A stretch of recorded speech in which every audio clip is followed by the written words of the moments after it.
2016 Honda Accord. I'm going to show you really quick how to change your air filter, which is located right here. This is pretty simple.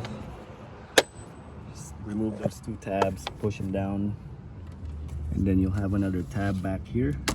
Push that down also. And then you're going to lift up a little bit and it should pop right off. Now this is your air filter right here, so just pull it out.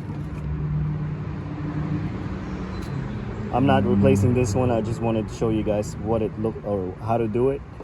So you're gonna put the new one in, make sure it sits flush all the way across it. And then you're gonna put it back down.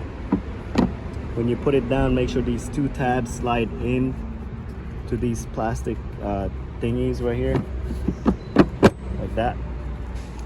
You see how it's locked in place?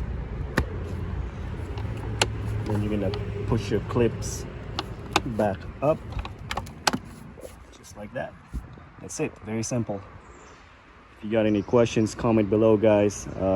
Please click on the subscribe button. And again, thank you for watching.